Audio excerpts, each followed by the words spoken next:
guys, this is very exciting. Donald Trump made history this weekend by becoming the first ever winner of the FIFA Peace Prize to bomb another country and kidnap its leader.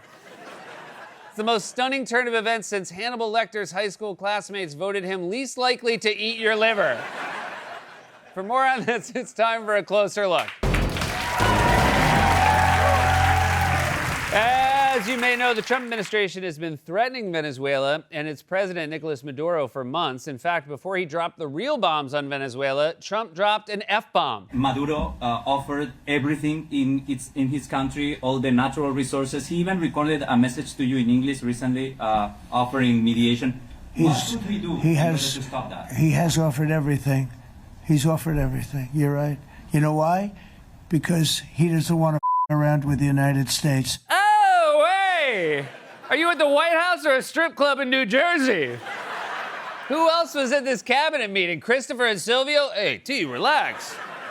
He's just trying to cooperate, T. You know, he has offered everything, Tone. You know, a lot of people say a long winter break and your Sopranos impressions are gonna fall down a notch.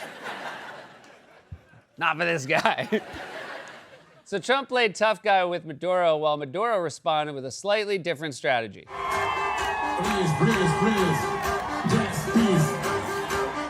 Dancing at a rally in a red hat, he stole Trump's move. Although Maduro did make some changes. For example, he decided to also dance with his lower body. Trump was probably embarrassed that Maduro had better moves than him, especially considering Maduro's moves aren't good. Being worse than Maduro is like being a breakdancer who finished behind Reagan at the Olympics. I'm just kidding. I don't actually think the president of the United States started a war over a foreign leader's dance moves. That is absurd. According to the New York Times, they're reporting that the dancing videos really, Nicolas Maduro sort of behaving like he was calling the president's bluff, really acting nonchalantly about these threats. And that was really the last straw for the president, these dancing videos. That's according to that reporting, to where they finally went in to go get him. Oh my God, we invaded Iraq because of WMDs, and now we invaded Venezuela for WDMs, wicked dance moves. So just to be clear, Trump bombed a country because he was annoyed by a foreign leader's dance moves. Normally, if I'm annoyed by someone's dancing, I just moved to another subway car. I'm sorry, Showtime dancers. I'm just trying to get to work and finish the Wordle in peace. Now, let's see. What is today's Wordle anyway? Ow! And by the way, if you think my use of the word kidnap is harsh, I'm not the only one who thinks it's an accurate description. Trump did say that the United States is working with Venezuela's Vice President Delcy Rodriguez, who is in that acting role now. But she has pushed back and has called for Maduro's immediate release. So if you see that pushback from Rodriguez and ultimately... Well, I don't think there was pushback. I think that... She called it... Well, you hear a different person than I hear. Really? So you have spoken with her? You talked to them, yeah? Oh, you did speak. They've been very good. Because she called it kidnapping of Maduro. It's all right. It's not a bad term. Yeah, no.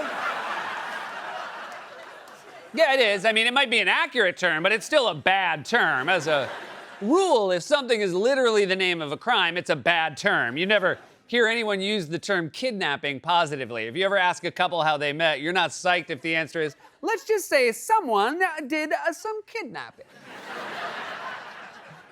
Of course, the real reason for this illegal act of war remains a mystery. Even the most astute observers remain perplexed as to what could have possibly motivated this attack, given that the Trump administration has played its cards so close to the vest. The reality is we may simply never know why the Trump administration decided to wage war on Venezuela. Venezuela sits on the largest supply of oil reserves in the world. When I left, Venezuela was ready to collapse. We would have taken it over. We would have gotten all that oil. Venezuela, for the American oil companies, will be a field day. I think there's a very, very good chance that if something happens down in Venezuela, that we could really see oil prices go down even more. What we're not going to allow is for the oil industry in Venezuela to be controlled by adversaries of the United States. It means the oil that was taken from us is returned. Right now, what we want to do is fix up the oil. Have you spoken with the oil companies about Yes. going into Venezuela? I have. Which ones? Have you received any commitments? All of them, basically. Any commitments from the oil companies?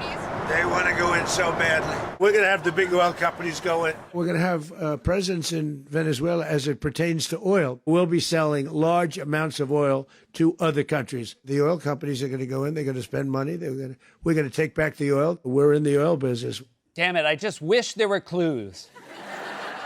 It's really just amazing how Trump just undercuts everyone around him and confesses the truth. He's got all his little minions on TV saying this is really about the drug trade or human rights, and then Trump immediately throws them under the bus by saying the word oil over and over again, like the uncle no one listens to on Family Feud. Top 5 answers on the board. Name something you put on a hot dog. Pickles, pickles. Oh, it's got to be mustard. Oil. Well, wait, it's ketchup. It's oil. The answer is oil. Why is no one listening to me? Is it because I got the last one wrong? The category was words that rhyme with cluck, and I said, now.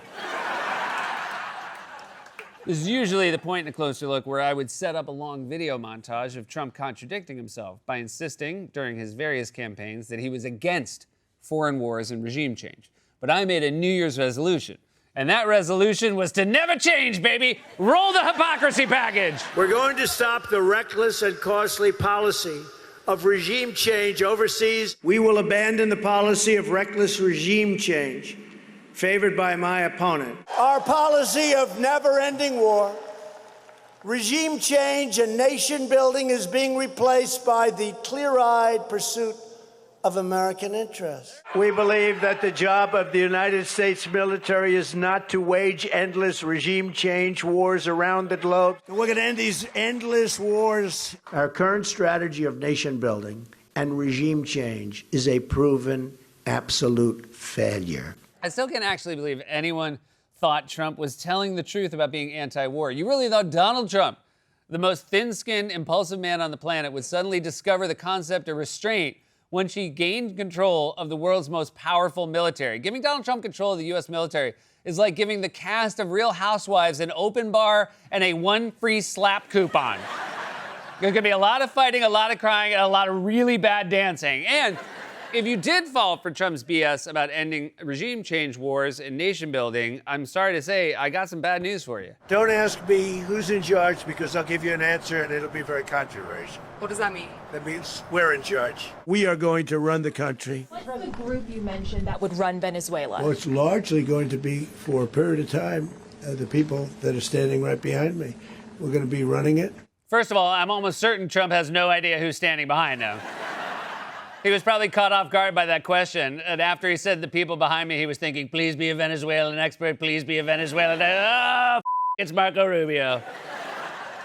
Also, poor Rubio thought there would maybe be more than one guy behind him.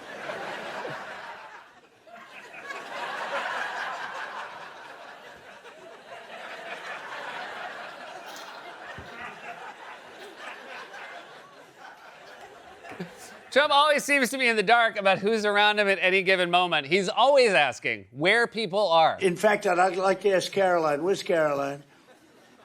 I'd like to ask Caroline a question. Where is she? Can she? Where's Susie?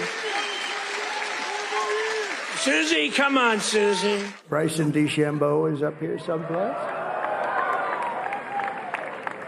What happened to Bryson? Where is he? Bryson. Oh. Bryson. Bryson! Where are you, Bryson? You're in charge of Venezuela? Somebody tell Caroline to find Bryson. We don't know where Caroline is? What about Susie? We don't know where anyone is?